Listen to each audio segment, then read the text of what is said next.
He had exactly 13 minutes to live when he jumped 3 floors to shield a pregnant stranger from 3 bullets. The construction workers called him weak for leaving early to pick up his daughter. The robbers called him stupid for dying to save someone else's baby. But when the entire city saw what happened next, grown men wept in the streets and a 7-year-old girl's tears changed everything. Before you watch full story, comment below from which country are you watching. Don't forget to subscribe for more amazing stories. Marcus Thompson stood at the kitchen sink, washing the same plate for the 3rd time. His hands moved automatically while his mind wandered to the electricity bill sitting on the counter. Past due, again. The single father of 7-year-old Emma had been working double shifts at the construction site, but it was never enough. "Daddy, I'm hungry," Emma's small voice came from behind him. Marcus turned around and forced a smile.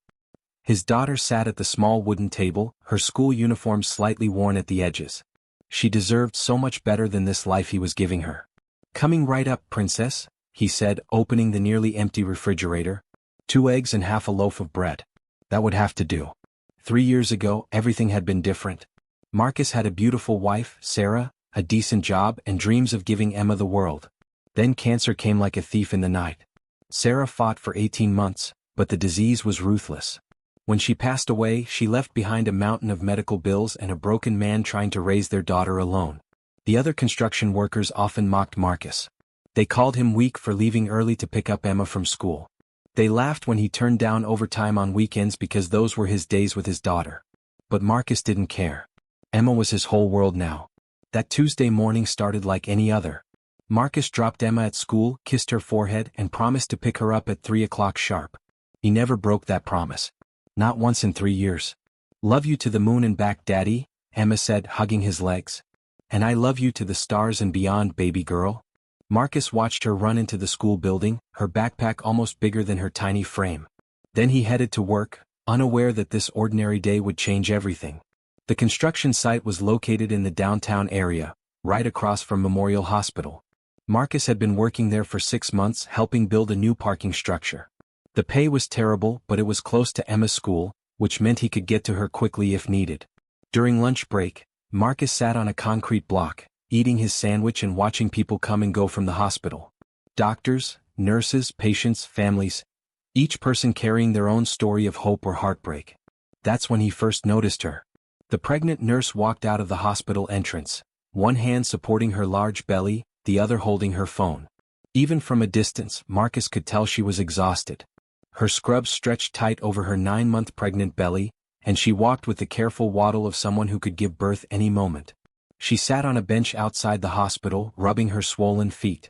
Marcus had seen Sarah do the same thing when she was pregnant with Emma.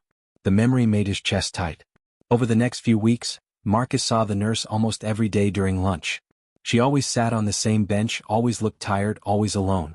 No husband picking her up. No family visiting. Just her and her unborn baby. One day, driven by a memory of his late wife, Marcus walked over to her. "Excuse me, ma'am," he said softly. "I don't mean to bother you, but you look like you could use some water." He held out a cold bottle of water from his lunch cooler. The nurse looked up, surprised. Her name tag read, Jessica Chin, RN. "Thank you," she said, accepting the water with a grateful smile. "You're very kind." "My wife was pregnant once," Marcus said. "I remember how tough those last few weeks were. You take care of yourself and that baby." Jessica's eyes filled with tears, and Marcus immediately regretted speaking. But then she smiled through her tears. "Your wife is lucky to have such a thoughtful husband." Marcus's smile faded. "She passed away 3 years ago. Cancer." "I'm so sorry," Jessica whispered. They talked for 15 minutes that day. Marcus learned that Jessica was also alone. Her boyfriend had left when she got pregnant, saying he wasn't ready to be a father. Her parents had disowned her for having a baby outside of marriage. She was facing motherhood completely alone, working 12-hour shifts at the hospital to save money for her baby's arrival.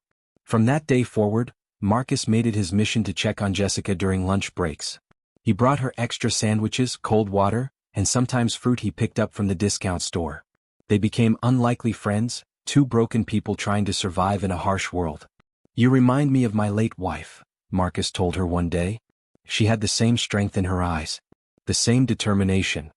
"You remind me that good men still exist," Jessica replied. "Your daughter is blessed to have you." Their friendship became the bright spot in both their difficult lives. Marcus told Jessica about Emma's latest drawings and school achievements. Jessica shared her fears about becoming a mother alone. They understood each other's pain in a way that few others could. It happened on a Thursday afternoon at 2:47 p.m.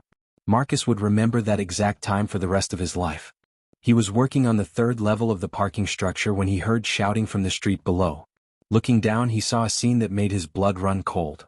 3 armed men were running from the hospital, carrying bags that Marcus assumed were filled with drugs or money. They had just robbed the hospital pharmacy. One of them was waving a gun wildly, threatening anyone who got close. And there, directly in their path, was Jessica. She had just finished her shift and was walking toward the bus stop, one hand on her pregnant belly, completely unaware of the danger running straight at her. "Get out of the way," one of the robbers screamed. Jessica froze in fear.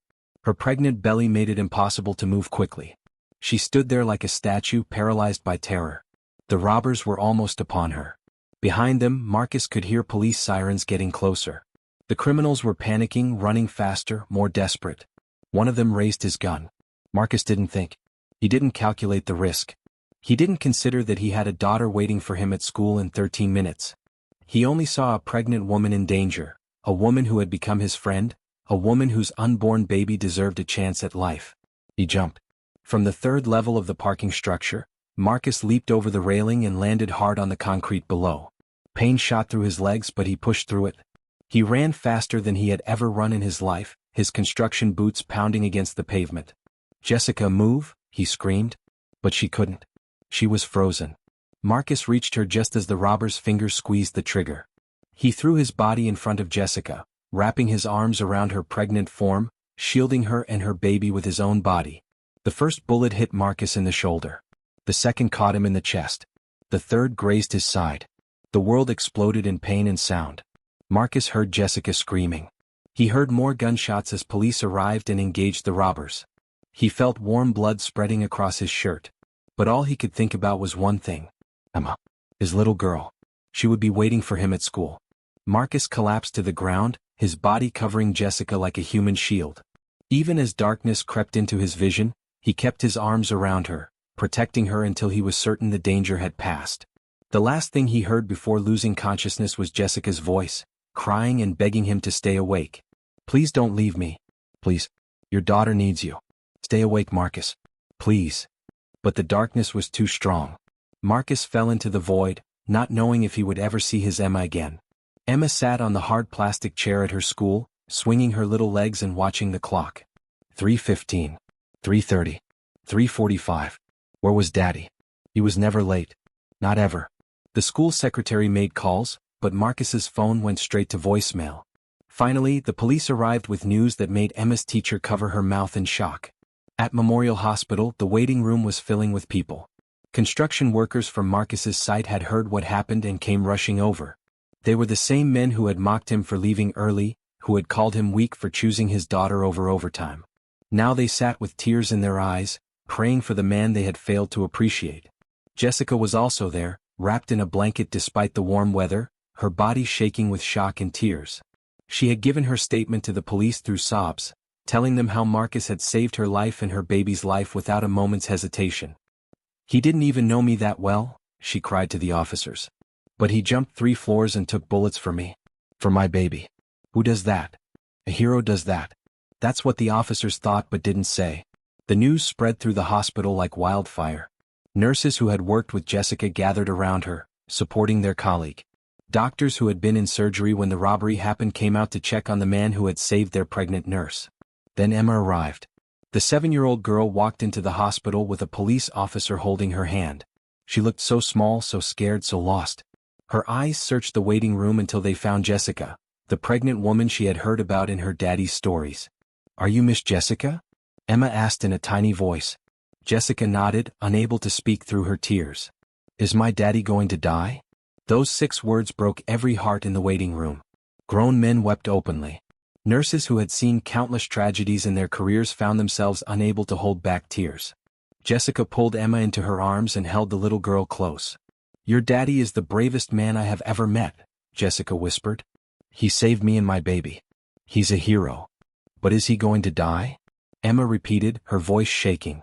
Jessica didn't have an answer. None of them did. Marcus was in emergency surgery fighting for his life. The bullets had caused severe damage. The fall from the third floor had broken several ribs and fractured his leg. The doctors had given him a 30% chance of survival. Hours passed like years. Emma fell asleep in Jessica's arms, exhausted from crying. The pregnant nurse held the little girl, rocking her gently, feeling the weight of what Marcus had done. He had saved her baby, but his own daughter might lose her father. It was the cruelest kind of trade. By morning, the story had spread across the entire city. Local news channels ran the footage from hospital security cameras, showing Marcus's incredible jump and his sacrifice. The video went viral within hours. Single father takes 3 bullets to save pregnant nurse, read the headlines. But it wasn't just a news story. It became a moment that touched the soul of the entire city.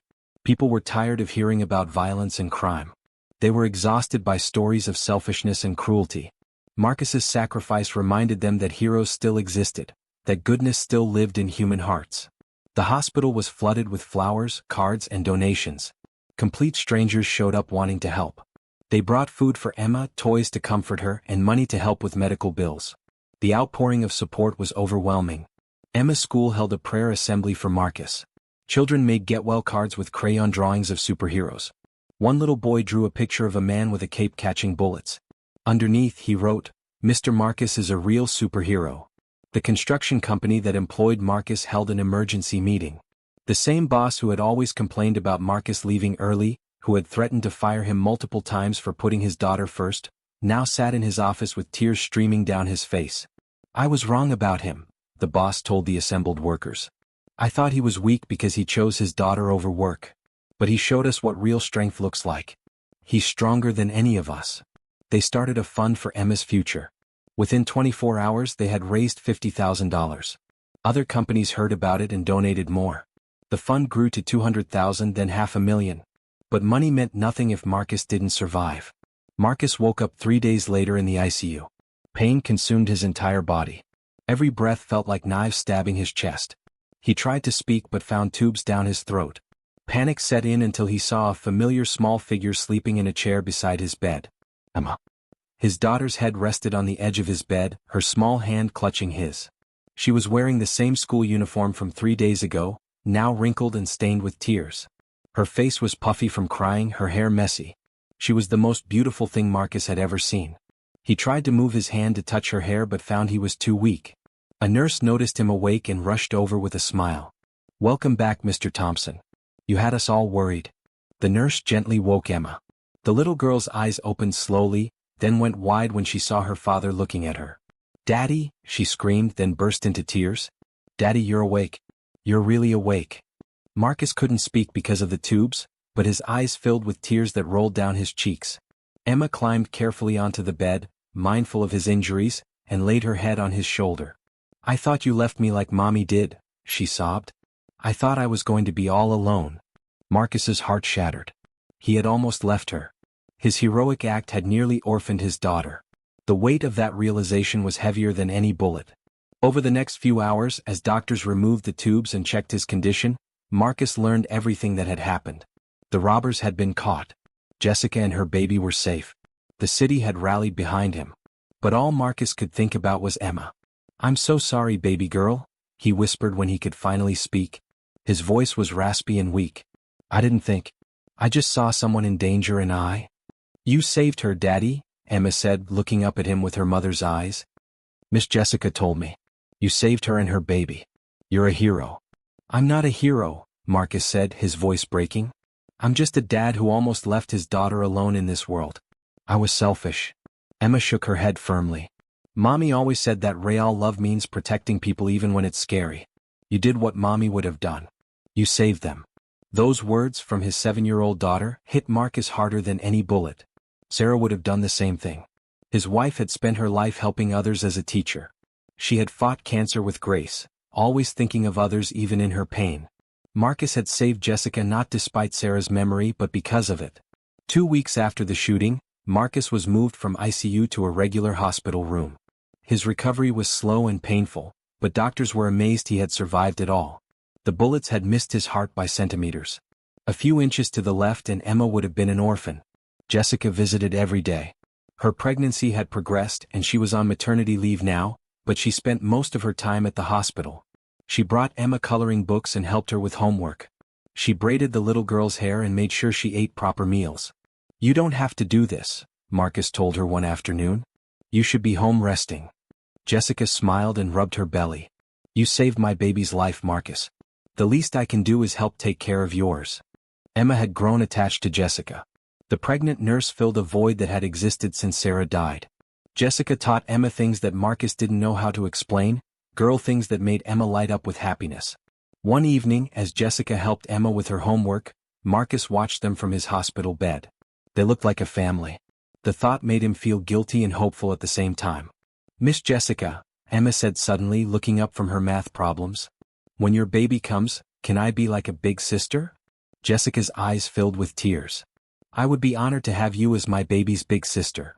Emma beamed with joy. Then she looked at her father with serious eyes. "Daddy, Miss Jessica doesn't have anyone to help when the baby comes.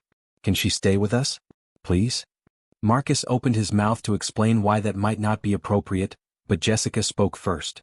"Emma, your daddy is recovering. He doesn't need the burden of—" "You're not a burden," Marcus interrupted quietly. "You and that baby deserve to have people who care about you. If you need help after the baby comes, we're here." Jessica started crying, the hormones and emotions overwhelming her. "I can't ask you to do that. You've already done so much." "You're not asking," Marcus said firmly. "I'm offering." Emma's right. "You don't have anyone. But you have us now. If you want us." That night, 3 broken people became a family. Not a traditional family but a real one nonetheless. Bound not by blood but by sacrifice, gratitude and growing love. The trial of the 3 robbers became a sensation. The entire city wanted justice for what they had done to Marcus. The courthouse was packed every day with people wanting to witness the proceedings. Marcus had to testify, still weak and in pain but determined to see this through. He sat in the witness stand, Emma beside him holding his hand, and told the court exactly what had happened that day. "I saw a pregnant woman in danger," Marcus said clearly. "I saw 3 men with guns running toward her. I didn't think about the consequences. I just knew I had to protect her." The defense lawyers tried to paint the robbers as desperate men driven to crime by circumstances. But the jury wasn't buying it. The security footage didn't lie. Those men had been willing to kill an innocent pregnant woman to avoid capture. Jessica also testified, her newborn son sleeping in her arms. She had given birth 2 weeks after the shooting, a healthy baby boy she named Marcus Aronchin. The entire courtroom wept when she explained the name. "This man saved my son's life before he was even born," Jessica said, her voice strong despite her tears. "He gave me the chance to become a mother. He gave my son the chance to exist. Those 3 men would have killed us both without hesitation." The jury deliberated for only 3 hours. Guilty on all counts. The robbers received sentences of 25 years to life for attempted murder, armed robbery and multiple other charges. When the verdict was read, Marcus felt no satisfaction. Revenge wasn't sweet. Justice wasn't joyful. It was simply necessary. Those men would spend the best years of their lives in prison, but that wouldn't erase the trauma. It wouldn't take away the nightmares Emma still had about losing her father. But it was something. It was accountability. It was society saying that violence has consequences, that heroes matter, that innocent lives are worth protecting. Outside the courthouse, reporters swarmed Marcus. They wanted sound bites, emotional reactions, hero statements. But Marcus simply held Emma close and made a brief statement. "I'm not a hero. I'm a father who got lucky. The real heroes are the doctors and nurses who saved my life, the police officers who caught these criminals, and the community that supported my daughter when I couldn't. We need to build a world where no one has to take bullets to protect innocent people. That's what real justice looks like." The crowd erupted in applause. Marcus limped away, his daughter on one side and Jessica with baby Marcus on the other. They didn't look like a typical family but they looked like love. Recovery was long and brutal. Marcus spent months in physical therapy, learning to walk properly again, rebuilding his strength. The injuries had been severe. He would always walk with a slight limp. His shoulder would ache when it rained. He would carry scars for the rest of his life. But he was alive. That was what mattered. The construction company couldn't take him back for heavy labor, but they found him a position as a site supervisor. Better pay, less physical demand, and his boss personally apologized for years of harsh treatment. "I was wrong about you, Thompson," the boss said, shaking Marcus's hand. I judged you for leaving early, for putting your daughter first. But you showed me what it means to be a real man. You're the kind of employee, the kind of person this company should be proud to have. The fundraiser that the community had started now held over $800,000. More than enough to pay off Sarah's medical bills, secure Emma's education, and give them financial stability for years to come. Marcus tried to refuse the money, but Jessica convinced him otherwise. People want to help, she explained. They want to feel like they're part of your story, part of something good in a world that often feels dark. Let them help. It heals them too. Marcus and Emma moved to a better apartment, one with 2 bedrooms so Emma could have her own space. They furnished it modestly, saving most of the money for Emma's future college fund. The little girl had dreams of becoming a doctor, inspired by the people who had saved her father's life. Jessica and baby Marcus lived in the apartment next door. She had accepted Marcus's offer of help, and they had created an unconventional but beautiful arrangement. Marcus helped with the baby when Jessica worked her nursing shifts. Emma was the best big sister, always wanting to hold little Marcus, singing him songs and protecting him fiercely. Slowly, painfully they healed. Not just from physical wounds, but from the deeper scars of loss and loneliness that they had all carried. They became each other's family, filling the empty spaces in each other's lives. It happened on a quiet Sunday morning, 8 months after the shooting. Marcus was making breakfast while Emma played with baby Marcus on the living room floor. Jessica came over with fresh coffee as she did most mornings. They moved around the kitchen together with comfortable familiarity, passing plates and utensils without speaking, knowing each other's routines. It felt natural. It felt like home. Marcus, Jessica said suddenly, I need to tell you something. He turned to look at her, concerned by her serious tone. What's wrong? Is the baby okay? The baby is fine. We're all fine. That's the thing. Jessica took a deep breath. I've been offered a position at a hospital across the country. Better pay, better opportunities. It's everything I wanted before all of this happened. Marcus felt his stomach drop. When would you leave? That's the thing. I don't want to go. Jessica, you can't pass up an opportunity like that because I'm in love with you, Marcus. The words hung in the air between them. Marcus stared at her, completely stunned. Jessica continued quickly, her words tumbling out. I know this is complicated. I know we started as friends. I know you still love Sarah and you always will. But somewhere along the way I fell in love with you. With how you love your daughter, with your kindness and your strength. With the way you saved me without thinking twice. With the way you've helped me become a mother. I don't want to go across the country. I want to stay here. With you, with Emma.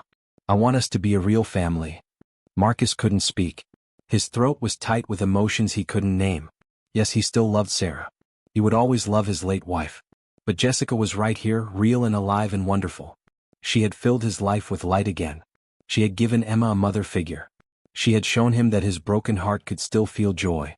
I love you too, Marcus whispered. Jessica's face broke into a radiant smile.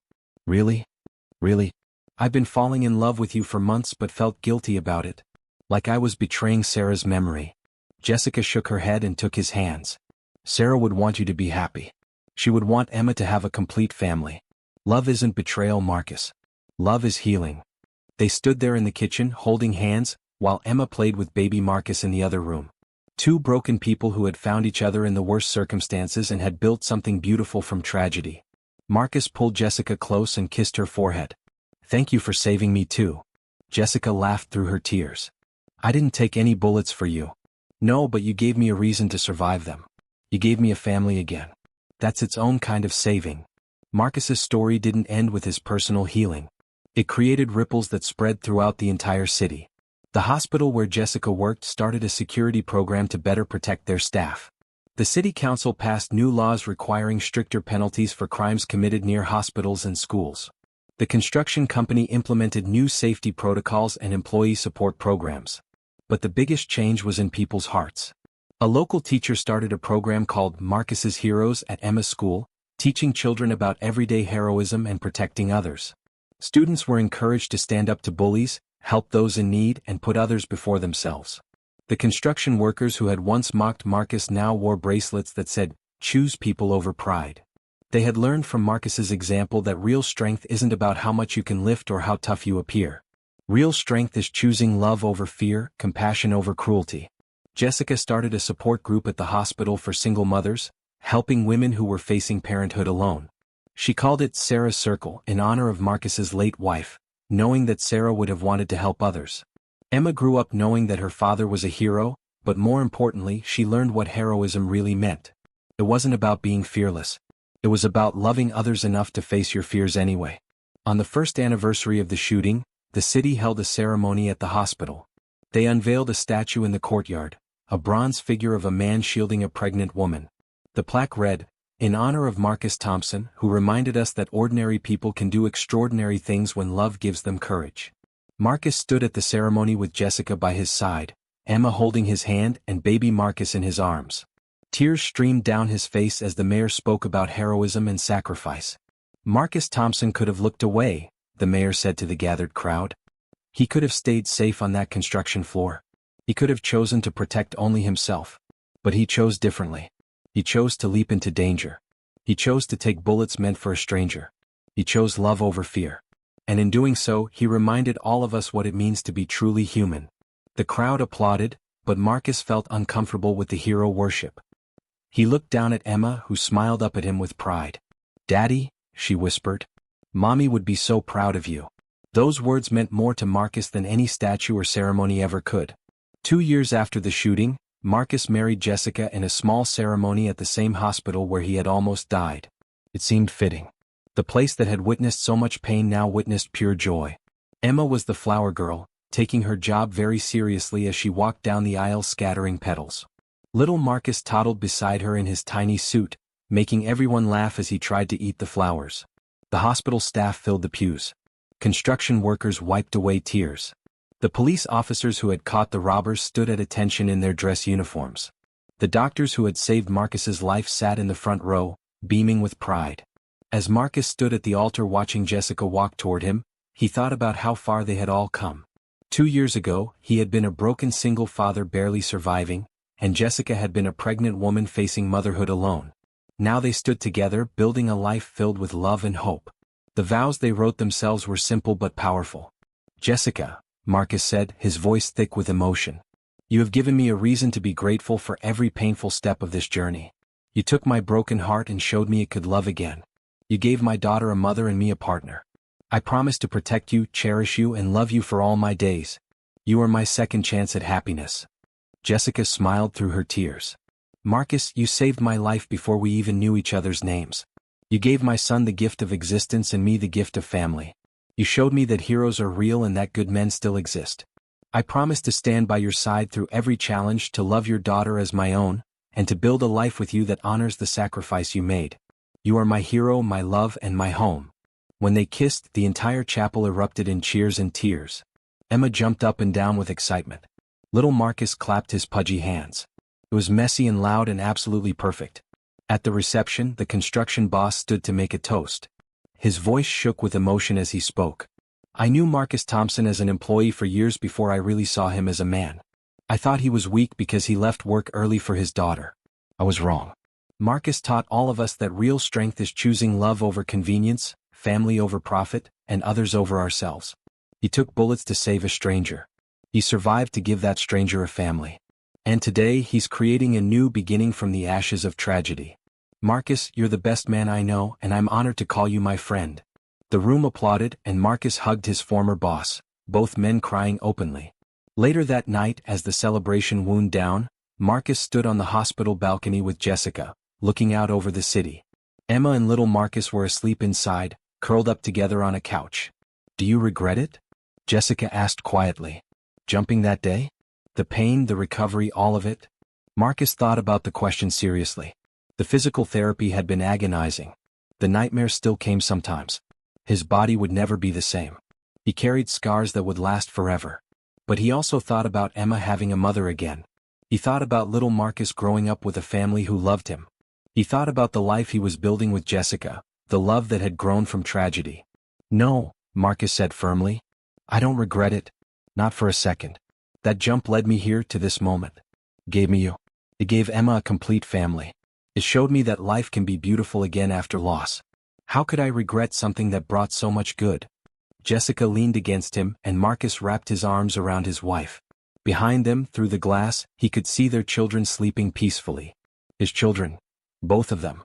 "We've built something beautiful from pain," Jessica whispered. Yes, Marcus agreed. We have. 5 years after the shooting, Marcus stood in front of a classroom full of teenagers at a local high school. They had invited him to speak about his experience as part of their Community Heroes program. Emma, now 12 years old, sat in the front row. She had grown into a confident young girl with her mother Sarah's intelligence and her father's compassionate heart. Beside her sat 7-year-old Marcus Jr., who everyone called MJ.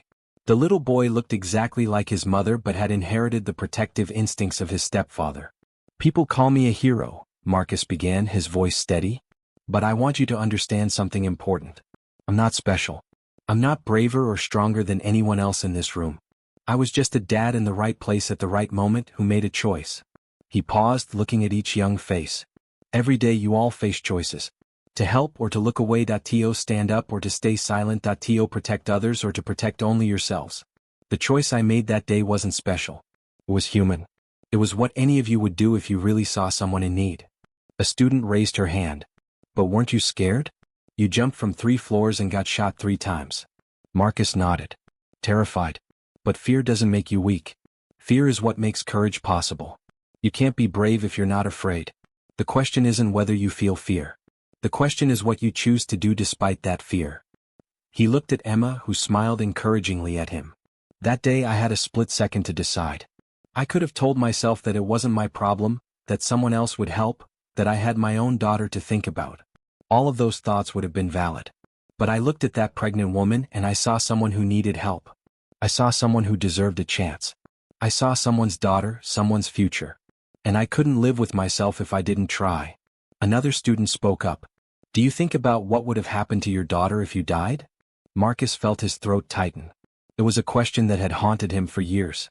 Every day, he admitted. That's the hardest part of this story that people don't understand. My choice wasn't just about me. It affected Emma profoundly. If I had died that day, she would have been orphaned. That weight is something I carry with me always. He looked directly at Emma, his eyes filling with tears. But I also know this. Emma would have grown up knowing that her father died trying to save innocent lives. She would have known that when it mattered most, I chose to be the kind of man my wife Sarah raised me to be, the kind of father I wanted her to remember. Sometimes the right choice isn't the safe choice. Sometimes love demands everything from us.